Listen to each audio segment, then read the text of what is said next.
Teka-teki maut Baginda Raja. Abu Nawas memang orang yang mempunyai jiwa sosial yang tinggi.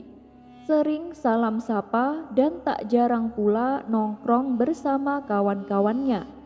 Sebenarnya sang istri tak mempermasalahkan hal itu, asal Abu Nawas ingat waktu. Tapi yang jadi masalahnya adalah Abu Nawas sering pulang larut malam, hingga membuat istrinya menjadi geram. Sampai-sampai sang istri tak segan untuk memarahinya dan terkadang malah sampai memukulnya dengan tongkat. Tetapi semua itu tak membuat Abu Nawas jera. Akhirnya sang istri menggunakan cara lain, yaitu mengunci pintu rumahnya dan membiarkan Abu Nawas tidur di luar rumah. Meskipun begitu, di balik marah-marah dan suka ngomelnya itu, sang istri merupakan sosok orang yang sangat penyayang. Hingga pada suatu hari, Abu Nawas dipanggil ke istana menghadap Baginda Raja. Setibanya di sana, Baginda Raja menyambutnya dan mempersilahkan duduk. Kemudian Abu Nawas bertanya, "Paduka yang mulia, ada gerangan apa Paduka memanggil hamba?" Baginda Raja kemudian menjawab, "Gini Abu Nawas, kemarin aku ke negeri sahabatku. Aku diberi teka-teki yang sulit, bahkan sampai sekarang aku masih tidak tahu apa jawaban dari teka-teki itu," kata Baginda Raja. "Oh, cuman karena itu," balas Abu Nawas. "Memangnya kamu bisa menjawabnya?" tanya Baginda Raja. "Teka-tekinya saja saya tidak tahu Paduka, bagaimana saya bisa menjawab? Coba Paduka beritahu saya apa teka-tekinya," pinta Abu Nawas. "Kamu serius pasti tahu jawabannya Abu Nawas?" tanya Baginda Raja. "Ya, selama ini memang ada yang gak bisa saya jawab Paduka," kata Abu Nawas dengan sombong. "Baiklah Abu Nawas, tapi ingat Abu Nawas, kalau sampai jawabanmu salah ada hukuman menantimu. Kalau jawabanmu benar, kamu akan mendapat hadiah dariku," tegas Baginda Raja. "Insya Allah Paduka, saya siap," jawab Abu Nawas. Begini teka-tekinya Abu Nawas, apa yang bisa membuat orang sedih saat bahagia dan di waktu yang sama juga membuat orang itu menjadi bahagia di saat sedih? Tapi jawabannya cuma satu. Jelas Baginda Raja. Sejenak Abu Nawas terdiam. Ia tampak mencari jawaban atas teka-teki tersebut. Tiba-tiba terlintas di benak Abu Nawas sosok bayangan yang selama ini menghantuinya. Ia pun langsung tersenyum dan berkata kepada Baginda Raja, "Aku sudah tahu jawabannya Paduka," kata Abu Nawas memberitahu. "Wah, yang benar Abu Nawas. Cepat sekali kau dapat jawabannya. Pikirkanlah dulu benar-benar. Ingat ketentuannya. Kalau sampai kamu salah, ada hukuman menantimu," kata Baginda Raja mewanti-wanti. "Tenang Paduka, ini jawaban sudah paling tepat. Bahkan ini sudah sekian lama menghantui saya dan ternyata ini jawaban atas teka-teki Paduka," jawab Abu Nawas dengan yakin. "Baiklah Abu Nawas, apa jawabannya?" tanya Baginda Raja. "Jawabannya adalah istri saya Paduka," terang Abu Nawas. Baginda Raja pun heran dan kemudian bertanya, "Loh, kok istrimu? Coba jelaskan apa maksudnya?" Abu Nawas kemudian membalas, "Jadi begini Paduka, saat saya sedang bahagia kumpul nongkrong bersama kawan-kawan, tiba-tiba istri saya datang memukulku pakai tongkat dan menyuruhku untuk segera pulang. Nah, itu dia membuatku sedih di saat bahagia. Tapi di saat itu juga saya merasa bahagia karena bersamaan dengan kedatangan istri saya, Tuan Hamid juga datang untuk menagih hutangnya padaku," jelas Abu Nawas. Spontan Baginda Raja tertawa terpingkal-pingkal mendengar jawaban Abu Nawas. Ia pun diberi hadiah oleh Baginda Raja sekantong koin emas.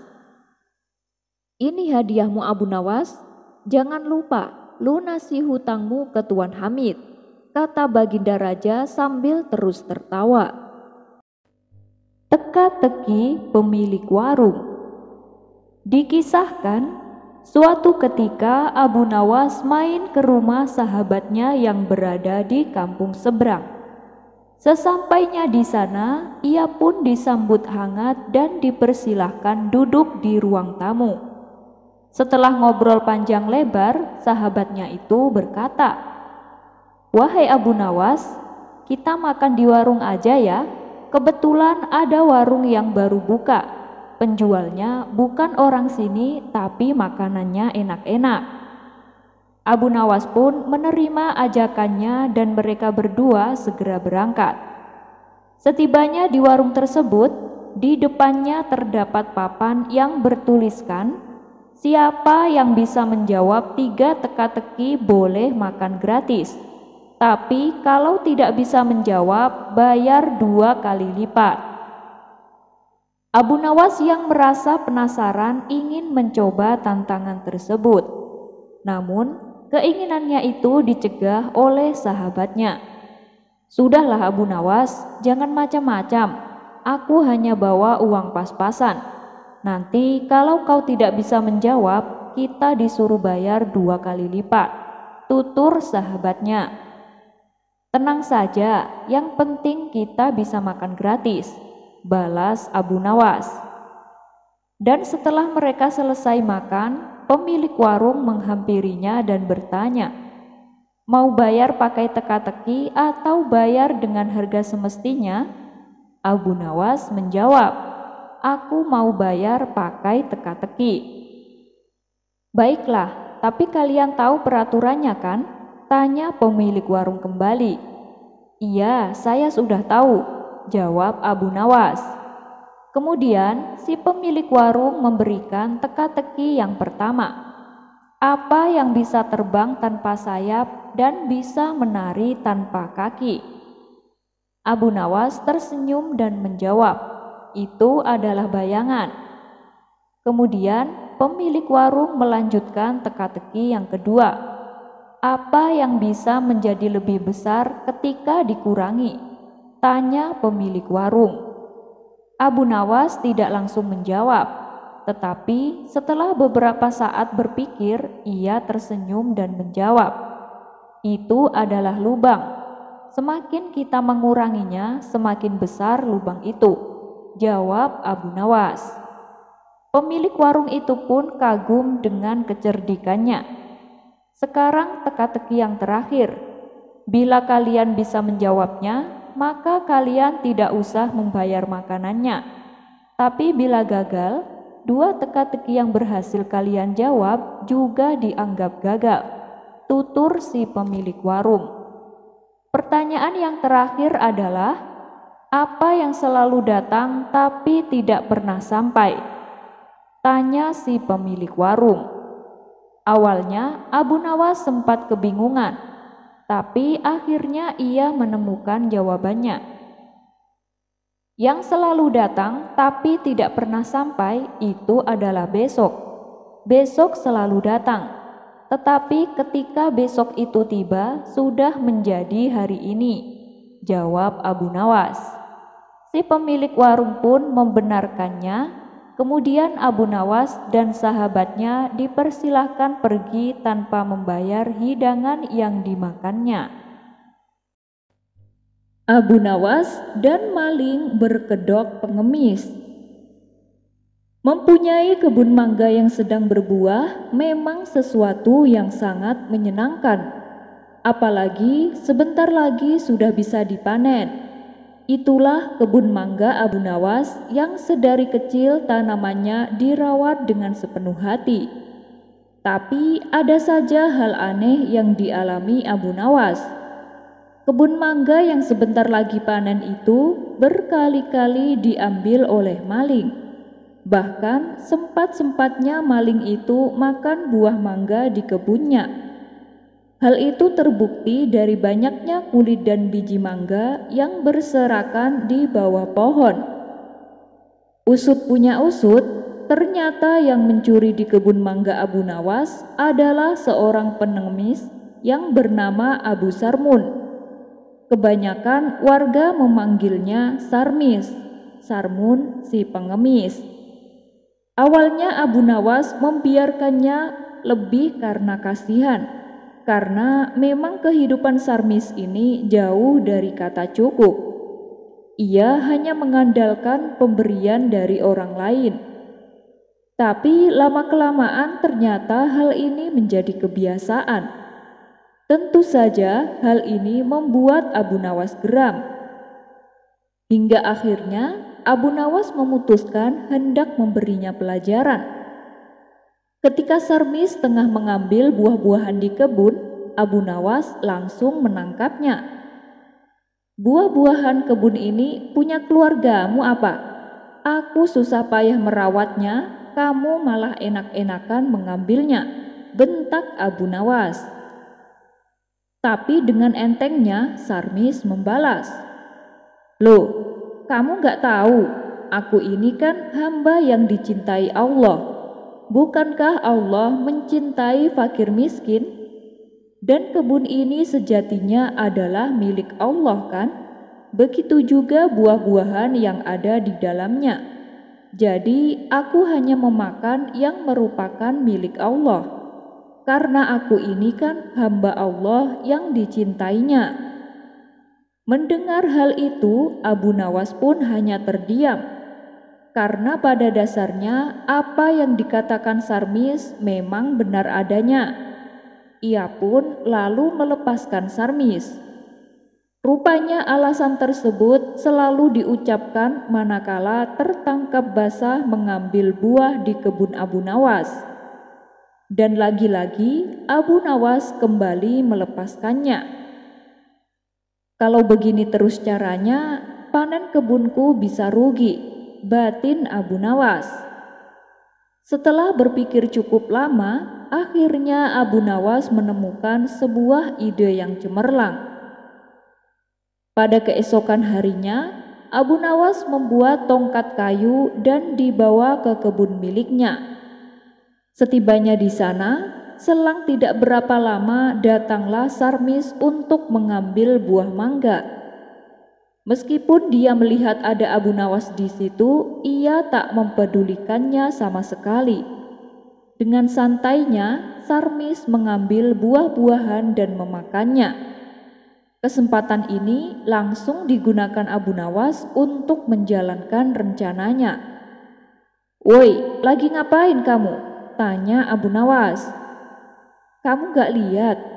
Hamba Allah ini sedang memakan buah mangga milik Allah. Apakah ada yang salah?" kata Sarmis balik bertanya. "Oh enggak ada yang salah kok," balas Abu Nawas. Akan tetapi tiba-tiba Abu Nawas memukulnya dengan tongkat kayu yang sudah ia siapkan dari rumah. Sontak Sarmis menjerit kesakitan. "Celakalah kamu, berani-beraninya menyakiti hamba Allah," umpat Sarmis. Abu Nawas pun membalas, Lo, aku kan memukul hamba Allah dengan tongkat kayu dari pohon Allah, karena inilah tugasku menjaga kebun milik Allah." Sarmis tak mau kalah. "Tapi aku kan hamba yang dicintai Allah," ujar Sarmis. Namun Abu Nawas juga tak kehilangan akal. "Memang Allah sudah memberi izin padamu?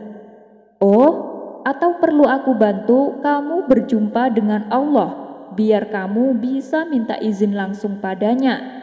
kata Abu Nawas. "Gimana caranya?" tanya Sarmis heran. "Itu sih gampang. Kamu tunggu di sini. Aku ngambil pedang dulu di rumah untuk menebas batang lehermu," jawab Abu Nawas. Mendengar hal itu, Sarmis pun kini tak bisa berkata-kata. "Hei Sarmis, dengar ya.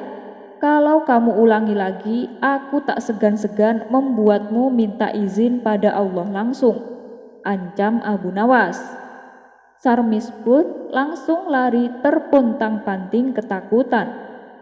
Dan sejak saat itu, Sarmis tak pernah lagi mengambil buah-buahan di kebun milik Abu Nawas. Kisah selanjutnya. Dikisahkan, Abu Nawas mempunyai seekor kuda yang larinya terbilang cepat. Setiap hari ia selalu menaiki kuda tersebut dan memamerkan kepada kawan-kawannya. "Wahai Abu Nawas, boleh kami mencobanya?" pinta mereka. "Tentu saja boleh, silahkan," balas Abu Nawas. Lalu mereka pun mencobanya secara bergantian. "Wah, kuda kamu hebat sekali Abu Nawas," puji kawan-kawannya. Tapi lama-kelamaan Abu Nawas mulai bosan dan berniat menjual kudanya. Sementara Tuan Hamid berniat menikahkan anak putrinya yang sudah menginjak dewasa. Tapi ia bingung, pemuda mana yang pantas jadi suami anaknya. Anak putrinya lalu memberitahu bahwa ada seorang pemuda yang jatuh hati kepadanya. "Kamu sendiri bagaimana? Apakah kamu juga suka sama dia?" tanya Tuan Hamid. "Iya ayah," jawab anaknya. Kemudian Tuan Hamid pergi ke rumah Abu Nawas untuk meminta pendapatnya. "Baiklah Tuan Hamid, besok suruh pemuda itu ke rumahku. Biar aku tahu dia adalah pemuda yang baik atau bukan," tutur Abu Nawas. Selepas kepergian Tuan Hamid, datanglah seorang lelaki yang tak ia kenal. "Tuan Abu, aku dengar kau akan menjual kudamu. Benarkah kabar itu?" tanya lelaki tersebut. "Iya benar, kalau harganya cocok maka akan aku jual," jawab Abu Nawas. "Kalau begitu besok kawanku yang akan datang sendiri ke sini," balas si lelaki. Ia pun lantas pamit pergi meninggalkan Abu Nawas. Maka pada keesokan harinya, Abu Nawas duduk di depan rumah menanti seseorang yang akan datang. Pada hari itu berarti Abu Nawas punya dua janji untuk ketemuan. Yang pertama dengan seorang pemuda yang akan menikahi anak Tuan Hamid, dan yang kedua dengan seseorang yang akan membeli kudanya. Tidak lama kemudian, datanglah si pemuda yang hendak menikahi anak Tuan Hamid. Akan tetapi Abu Nawas mengira si pemuda adalah orang yang akan membeli kudanya. "Kamu beneran mau sama dia?"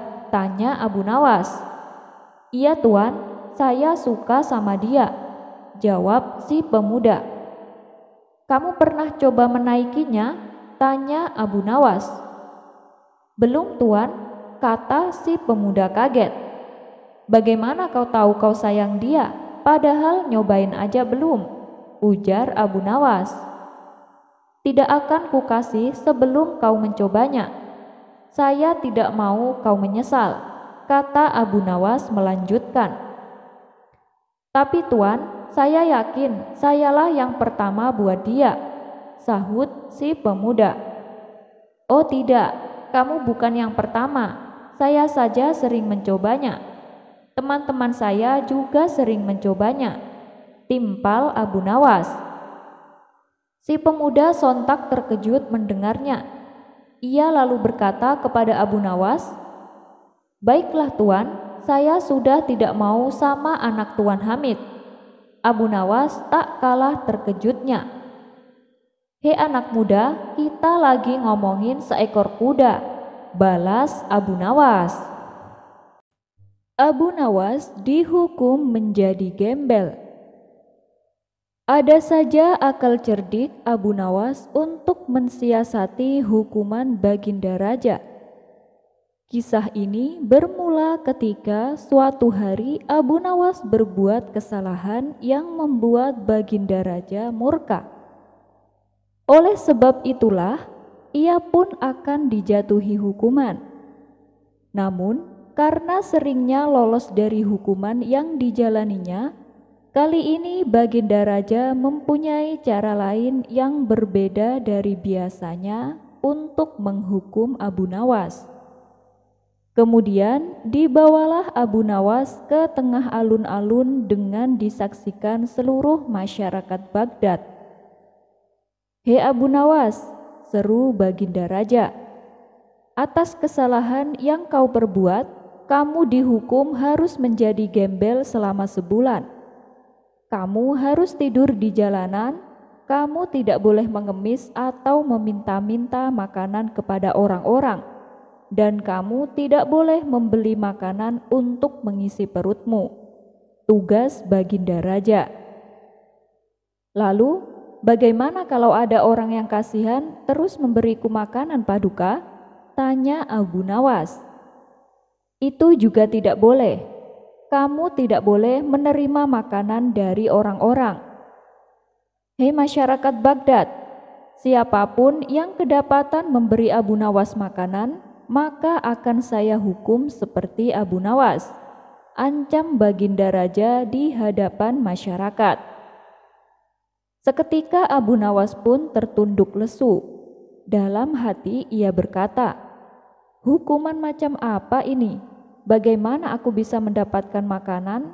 Dan mana mungkin aku bisa bertahan sebulan tanpa makanan? Aku bisa mati kelaparan kalau begini."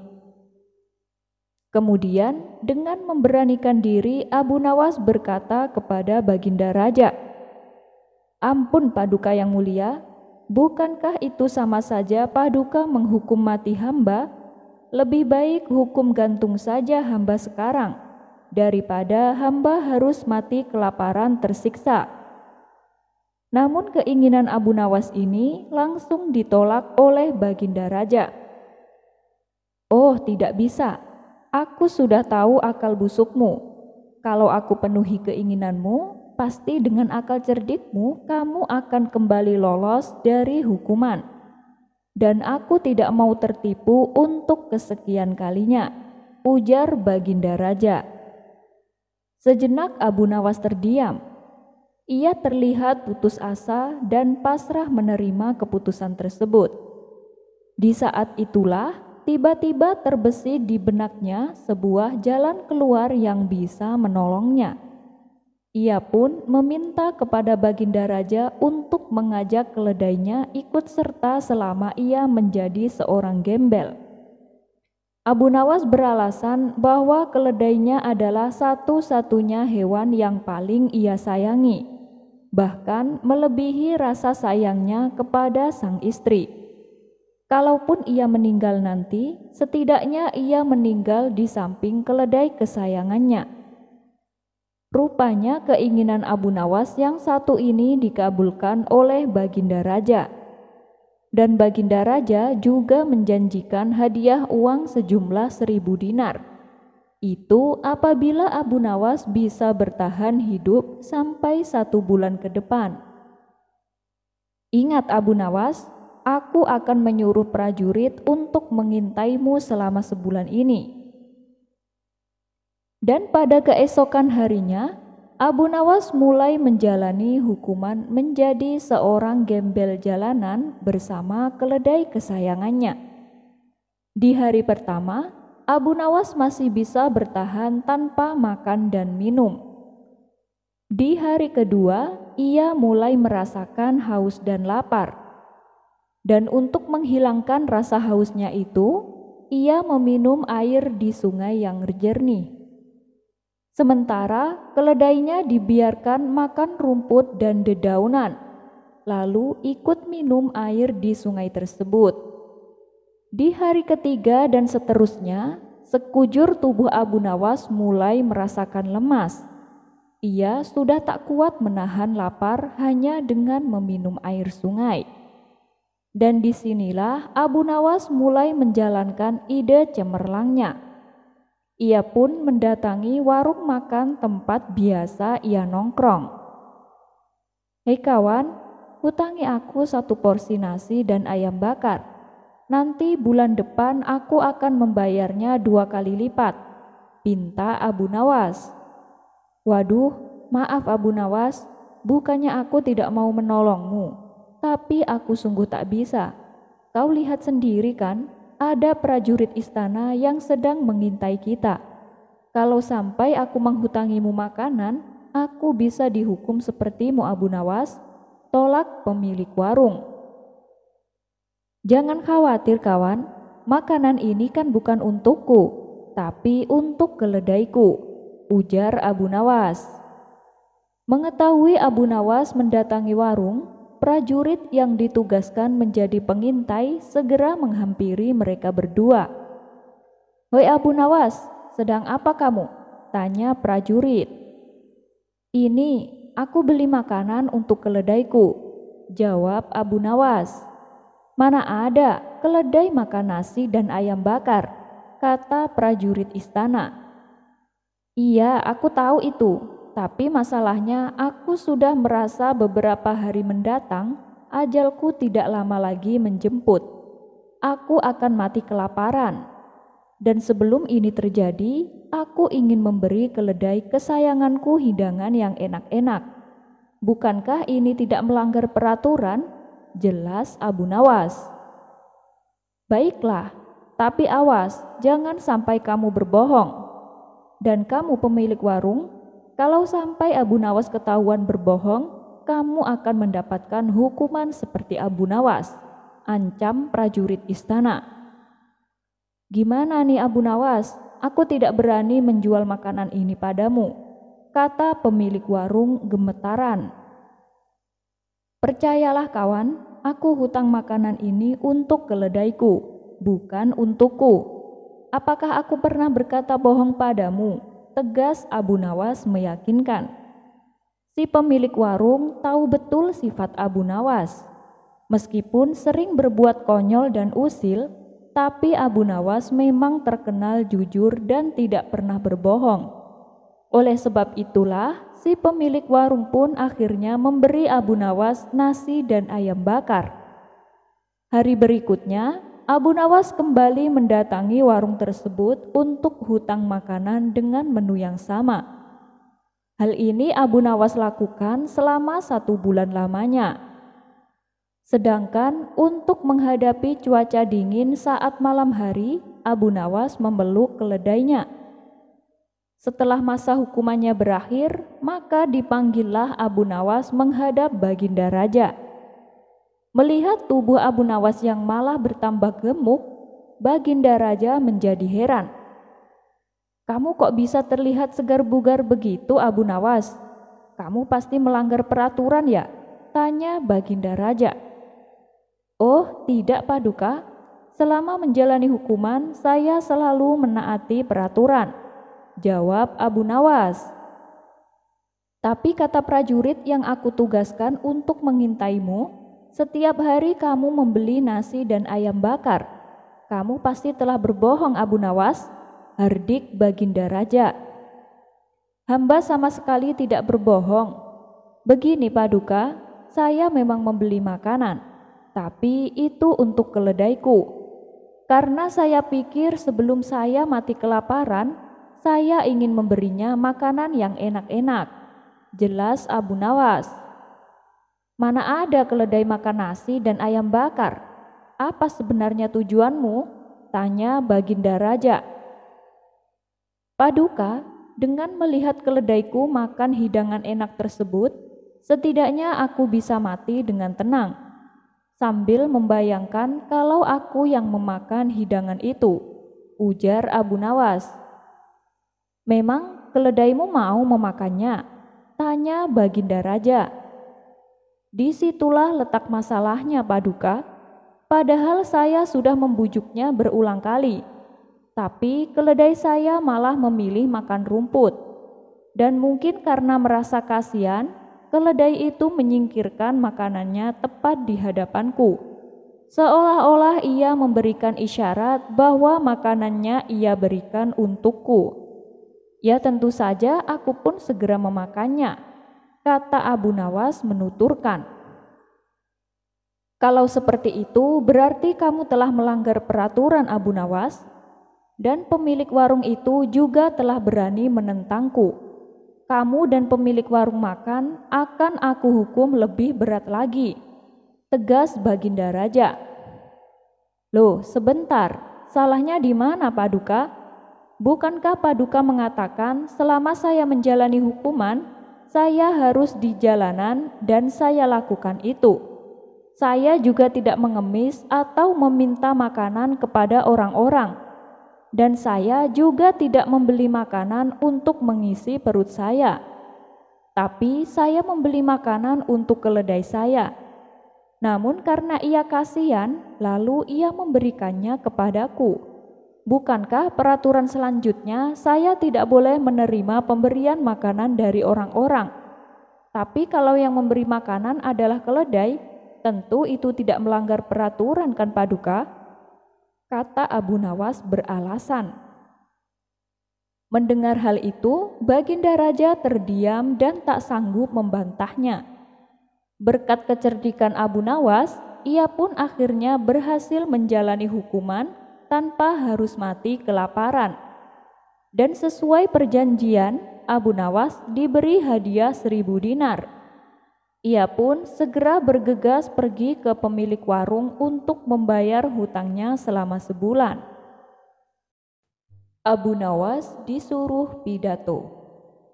Dikisahkan beberapa orang dari pemuka agama dan tokoh masyarakat yang sering berselisih dengan Abu Nawas sedang berunding untuk menyusun sebuah rencana. Mereka ingin mencemooh Abu Nawas di depan orang-orang. Kawan-kawan, aku ada ide. Kita adakan seminar dan kita suruh Abu Nawas berpidato. Nanti kita lemparkan pertanyaan-pertanyaan sulit. Usul salah satu dari mereka.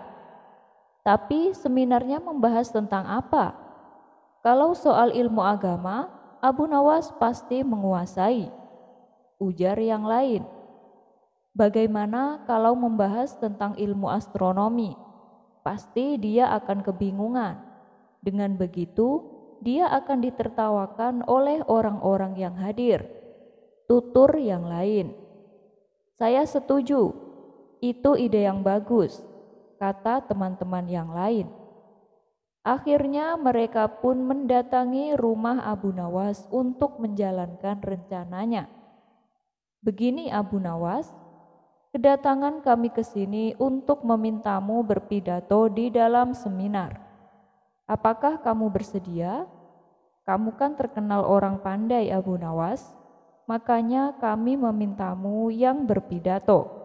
Pinta mereka kepada Abu Nawas. Sejenak Abu Nawas terdiam. Ia merasakan firasat yang tidak beres dengan tujuan mereka. Tapi kalau ia menolak, mereka pasti akan sesumbar sama orang-orang bahwa Abu Nawas adalah pengecut.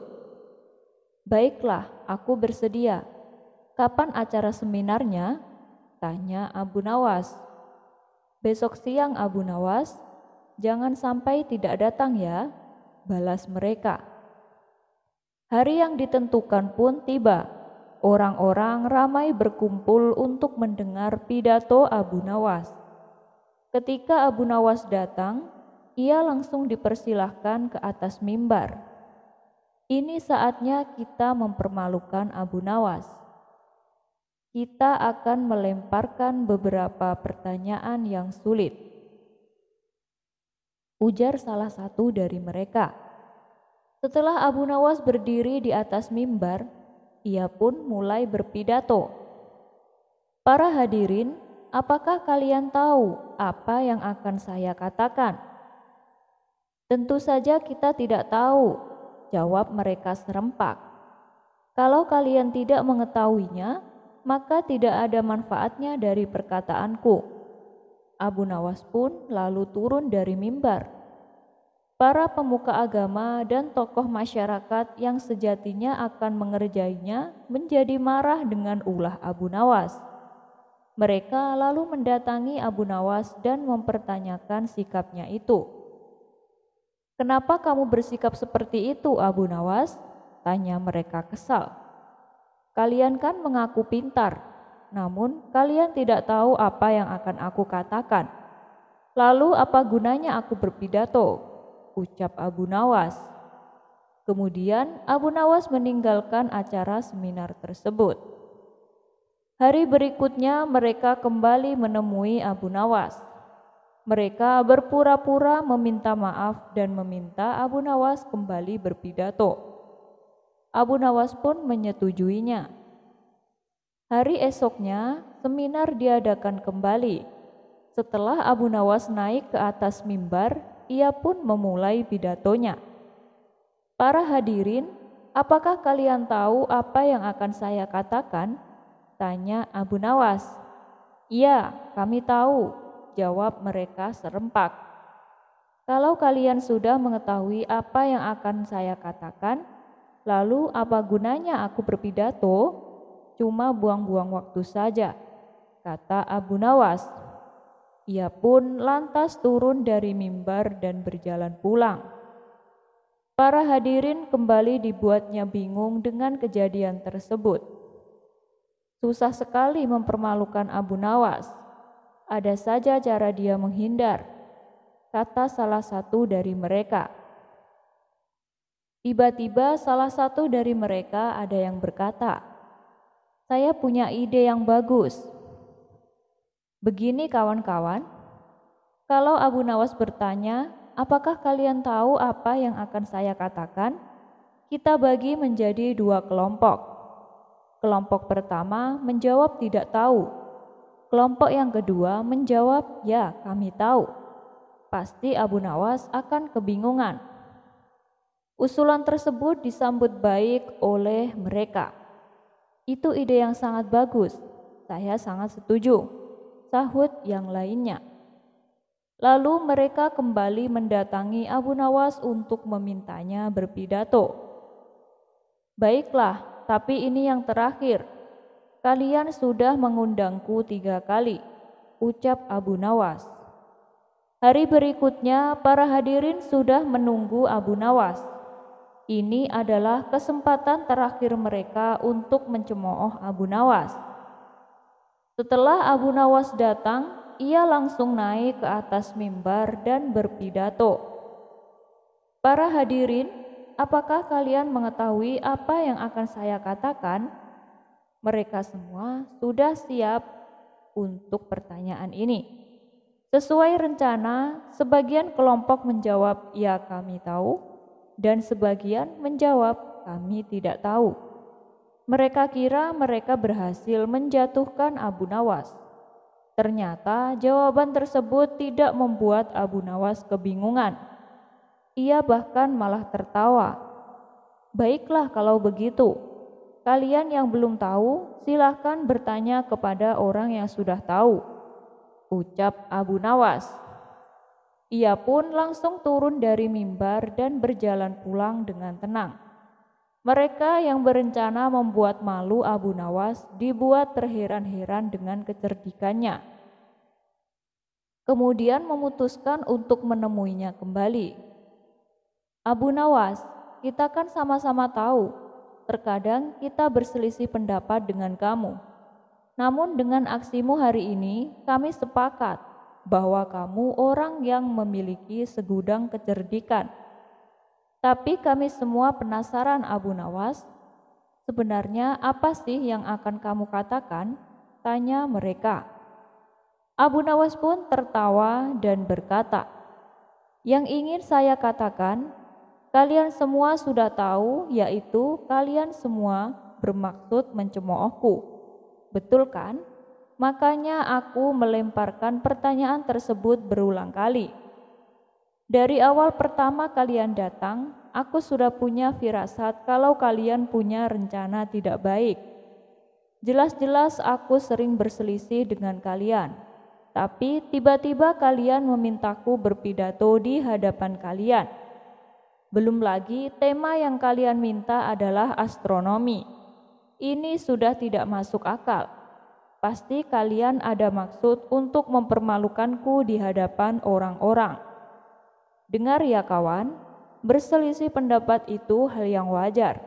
Jangan sampai dijadikan permusuhan, kata Abu Nawas menasihati.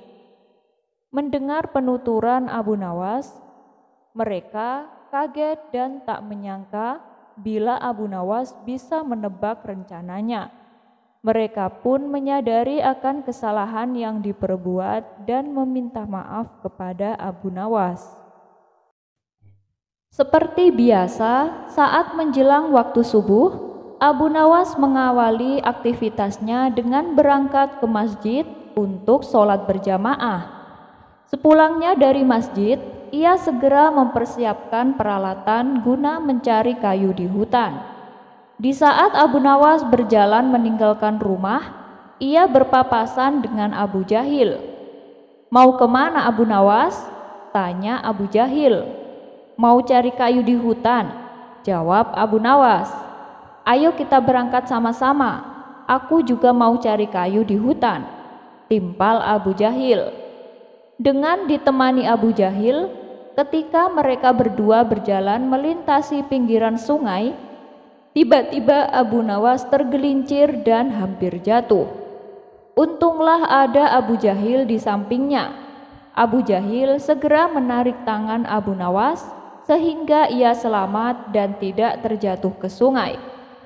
"Terima kasih Abu Jahil atas pertolonganmu," ucap Abu Nawas dengan mimik wajah ketakutan. Melihat hal itu, Abu Jahil malah tertawa terpingkal-pingkal. "Lihatlah wajahmu yang lucu itu. Aku tidak bisa membayangkan apa jadinya bila kamu terjatuh ke sungai. Pastinya kamu akan basah kuyup," ujar Abu Jahil dengan tertawa semakin keras. Sementara Abu Nawas hanya diam. Ia tak mungkin marah kepada Abu Jahil sebab ia baru saja telah ditolongnya. Semenjak peristiwa itu, setiap kali Abu Nawas bertemu Abu Jahil selalu mengungkit-ungkit kejadian tersebut. Bahkan ketika mereka berdua nongkrong di warung, di depan orang-orang, Abu Jahil terus menceritakan dan membesar-besarkan peristiwa itu, hingga membuat Abu Nawas merasa malu. Sebulan pun berlalu. Akhirnya Abu Nawas tidak tahan lagi. Abu Nawas lalu mendatangi rumah Abu Jahil. "Hai Abu Jahil, ikutlah denganku," ajak Abu Nawas. "Mau kemana emangnya?" tanya Abu Jahil. "Sudah, pokoknya ikut saja," balas Abu Nawas. Mereka berdua lantas pergi menuju suatu tempat. Rupanya Abu Nawas mengajak Abu Jahil ke tempat sungai di mana dulu ia diselamatkan. Setibanya di sana, dengan masih mengenakan pakaian dan sepatu, Abu Nawas langsung menjatuhkan dirinya ke sungai. Dalam keadaan basah kuyup, Abu Nawas berkata kepada Abu Jahil, "Lihatlah, aku sekarang sudah basah kuyup, seperti jika engkau tidak menolongku. Jadi berhentilah mempermalukanku di depan orang-orang," ujar Abu Nawas. Abu Jahil yang mulai menyadari kekeliruannya segera meminta maaf kepada Abu Nawas. Melawan Raja Kafir. Dikisahkan ada seorang raja kafir yang terkenal dengan sifat kejamnya, sehingga banyak rakyatnya yang menjadi menderita dan senantiasa dicekam ketakutan. Ambisi sang raja tersebut ingin tenar dan terkenal seperti halnya Raja Harun ar-Rasyid. Tapi sayangnya, ia menggunakan cara yang salah. Kalau Raja Harun ar-Rasyid terkenal karena memang beliau adalah raja yang bijak dan sayang kepada rakyatnya. Sedangkan raja yang satu ini justru terkenal dengan kekejamannya. Suatu ketika, atas perintah Raja Harun ar-Rasyid, Abu Nawas pergi ke negeri di mana raja kejam itu berkuasa. Tujuannya datang ke negeri itu untuk menyampaikan undangan dari Raja Harun ar-Rasyid kepada raja di negeri tersebut. Dan ketika Abu Nawas mulai memasuki kota, tanpa sengaja ia berpapasan dengan rombongan kerajaan. Melihat ada orang asing di negerinya, sang raja pun memanggil orang asing tersebut. yang tak lain adalah Abu Nawas. "Hei, siapa kamu dan dari mana asalmu?" tanya sang raja. "Ampun Paduka, saya adalah Abu Nawas. Saya dari negeri Baghdad," jawab Abu Nawas. "Lalu, apa tujuanmu datang kemari?" tanya raja itu kembali. "Saya diperintahkan Baginda Harun ar-Rasyid untuk menyampaikan undangan kepada Paduka," tutur Abu Nawas. "Oh, baiklah, mari ikut aku ke istana," ajak raja kafir tersebut. Setibanya di istana, Abu Nawas dijamu berbagai macam hidangan layaknya tamu yang terhormat. Ia pun dipersilahkan duduk berdampingan dengan sang raja. "Kalau kamu sampai dipercaya menyampaikan undangan dari Harun ar-Rasyid, berarti kamu orang yang sangat dekat dengan rajamu. Mungkin juga kamu sering dimintai nasihat oleh rajamu," kata sang raja membuka percakapan. "Ya, bisa dikatakan seperti itu," jawab Abu Nawas. "Hei Abu Nawas, aku dengar para penguasa Islam mempunyai gelar dengan nama Allah, seperti misalnya Al-Muwafiq Billah, Al-Mutawakkil 'alallah, Al-Mu'tasim Billah, dan lain-lain. Menurutmu, gelar apakah yang pantas disematkan untukku?" tanya raja tersebut. Mendapat pertanyaan seperti itu, Abu Nawas pun kaget. Tidak mungkin rasanya raja kafir seperti dia disandingkan dengan nama Allah. Apalagi dia terkenal bengis dan kejam. Abu Nawas pun berpikir sejenak. Tak lama kemudian ia menemukan jawabannya. "Begini Paduka, saya kira gelar yang paling pantas untuk Anda adalah Na'udzubillah," jawab Abu Nawas. "Oh, begitu ya," balas sang raja mengangguk, padahal tidak paham artinya. "Aku ada pertanyaan lagi nih Abu Nawas. Setiap benda yang ada di dunia ini pasti kan ada harganya. Menurutmu berapakah hargaku?" tanya sang raja itu kembali. Kali ini Abu Nawas menjawab sekenanya tanpa banyak berpikir. "Kalau saya taksir, harga Paduka sekitar 100 dinar," jawab Abu Nawas. Raja tersebut tidak terima dengan jawaban Abu Nawas. "Keterlaluan, apa kau tahu bahwa ikat pinggangku saja harganya sudah 100 dinar?" bentak sang raja. "Tepat sekali Paduka," jawab Abu Nawas. "Memang yang saya nilai dari Anda hanya sebatas ikat pinggang itu saja, karena Anda lebih mementingkan perut Anda daripada rakyatnya," jawab Abu Nawas menjelaskan.